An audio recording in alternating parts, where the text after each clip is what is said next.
This is Professor Pete Alexander with the Winning at Business and Life podcast, where business leaders share their insights. It is 6 questions in 7 minutes because successful business leaders are busy and rarely have more time to spare. So let's get to it. Question number one in a few sentences. Please tell me who you are and what you do. All right. Thank you for that question, Pete. I am Gregory Rutledge. I am a UX designer for PayPal by day, and I'm a confidence coach and motivational speaker by night. I take people from confused to confident in 90 days without the need for outside validation. Ooh, I really like that, Gregory. It's a pleasure to have you on the show. Question number two. What is something that makes you smile and or laugh about working in your industry? In the design industry, it's that we're on the other side of the apps where people get frustrated, finding out why people are frustrated and how to eliminate that frustration. It's funny because on the other side of it, you get to kind of laugh at the other side of the mirror, stand the other side of the black mirror, where you're like, oh, okay, I get it now. I understand why things operate the way they do. It's a good little chuckle. In the coaching industry, I think the funniest part is that we're feeding people vegetables. Everyone is feeding people vegetables in the coaching industry. It's just what brand and what seasoning that you put on those vegetables in order for people to eat them. Go ahead. No, sorry, and the meat that you put with it, of course. Well, and I like that's a great analogy, the vegetables, because they're healthy for you, but there's different ways to serve them up and spice them up, I suppose. So it's a great way to look at it. Thanks. Question number three. I have a fictitious book with all the answers for business. What chapter would you think most companies should read? The chapter where the culture trickles from the top down. Mm. So 9 times out of 10, if there is a culture problem, if there's a problem with a company, it starts with the CEO. It starts with the values that CEO lives by and the way that it is interweaved into that company and trickles from the top down. So there's that quote, be the change you want to see in the world, and treat your people the way you want them to treat your people. It's basically the golden rule, right? But I think that it's missed that there's this disconnect between the owner of the company or the CEO or that person that has established this business and the business itself, or what it stands for or where it's going. And I would really encourage people to look at that chapter in the book. I really think that is so insightful because it really is true. Anyone can want to feel a little bit appreciated and treated, well, and it doesn't take a lot for a CEO of a company to acknowledge somebody, one of the people down the organizational chart that's doing a great job, and would mean the world to them, but so often that's forgotten, and I really think that your insight is wonderful on that. Thank you. Question number four. Other than the generic work harder, have a great attitude, and care for customers, what advice would you give to other business leaders? I would say to deal with the imposter syndrome before it becomes the place that you lead from. So we skip over mindfulness so many times, and this just kind of ties into the last question. If we're aware of who we are, what we want, where we're going, why we're doing something, if we have those principles in stone, and it just helps build that confidence so that we're not leading from insecurity or a place of fear. We're leading from a place of trust, and this is why I do what I do. This is why I have the trust that I do, because these principles are the guidelines that I follow in my life and my business. And the other thing I will say is learn to communicate. It's proven that learning how to speak and articulate your decisions, or your just learning to articulate in general, can increase your value by Mhm, 50%. mhm. Um, I sorry. Yeah. No, no, I was just gonna say, the 50%, I mean, I think it's probably higher than that. That's a conservative number, because if you think about all the different ways that one can communicate with others, if you can really effectively do that and do that confidently because you don't have that imposter syndrome, as you mentioned, I think that that can make a huge difference. Am I right? Absolutely. Mhm, mhm. Yeah, It's oh, go ahead.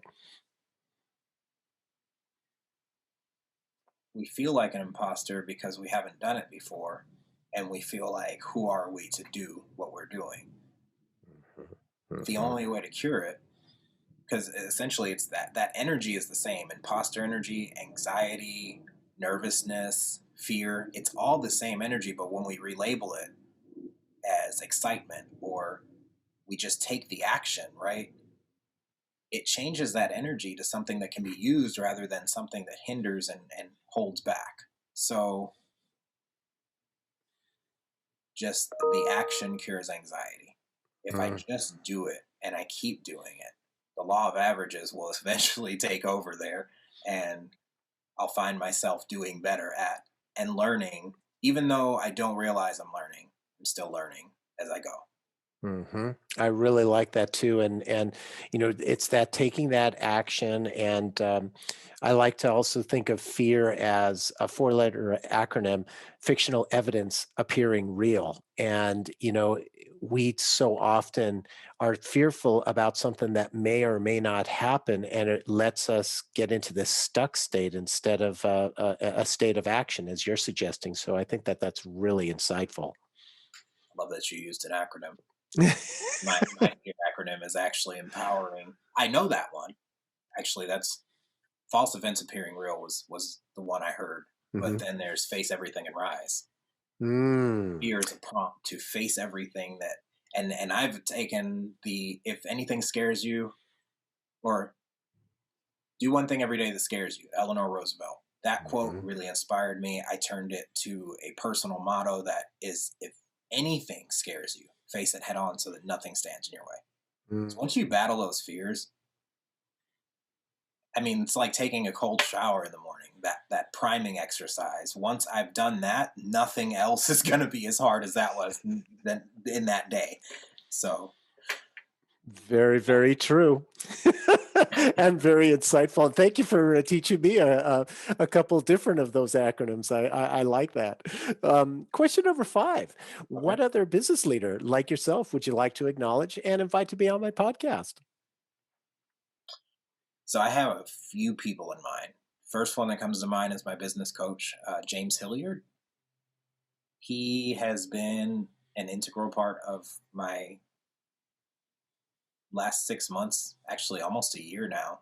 But I remember him from when I was barista at a software company. I got moved up, and just it just started my journey. But I remember him stopping one day and saying, "What are you doing?" Because I had created such an experience at the Starbucks, and I'd brought all these employees together that had never seen each other to congregate at this bar, and just created an atmosphere. And he's like, "You're wasting your time." So that jump started. But then fast forward 3 years, he's now my business coach.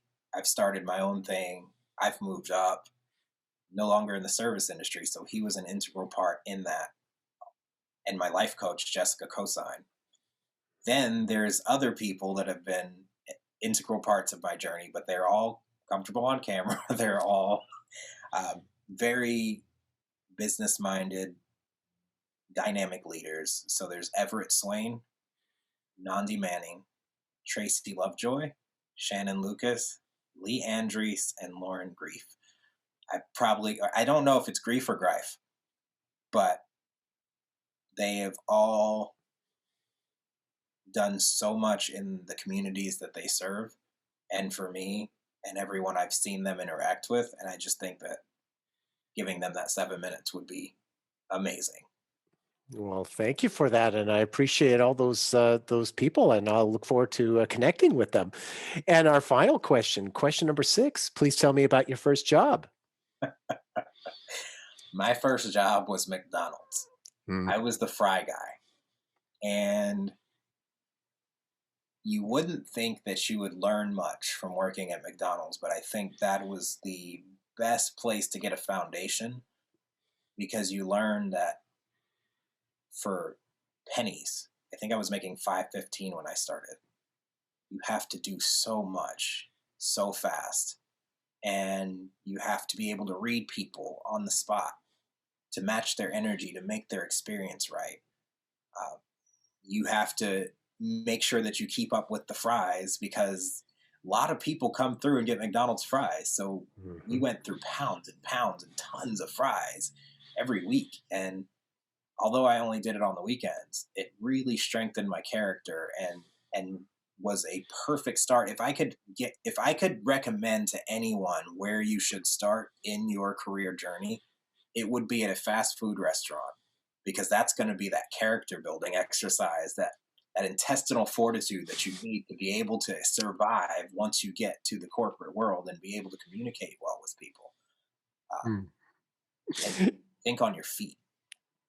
hmm and it's funny that you say that because I know a lot of people who've been had that as their first job as well, and they say very similar things because you just have to move. You just gotta have do as quickly as you can because it's all about efficiencies, and I think it's important as you said that the experience that the customer is having because McDonald's is the perfect example of the you walk into their location and the person expects a certain experience, so they have to live up to that, and so it's really insightful and a great story because I can totally appreciate that, and I'm sure a lot of our listeners are going to as well.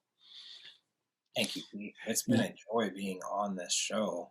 I know we planned this back in, I want to say January Mhm. or last year. So it's been a long time coming. It has, but it's been worth it. We finally got it to happen, and Gregory, I absolutely appreciate you being on the show. How can people find you?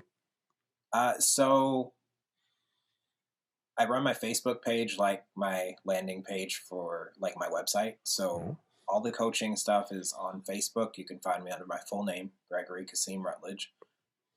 On YouTube, it's Gee Insane is the channel. I am on TikTok, Question Everything LLC, and Instagram, I believe, is Gee Inquisitive. I was trying to have some kind of parody between it all, but people steal my name, and I just there will be a rebrand at some point that we're working on that. Uh, but yeah, those are the places you can find me. And then, of course, here on LinkedIn, I've become sort of the LinkedIn guy in my field. Well, at least that's what they used to know me as. Now they know who I am, but it started as, hey, you're the LinkedIn guy. So here on LinkedIn, I'm under my full name as well. Perfect. This is Professor Pete Alexander with the Winning at Business Life podcast. Thanks for listening.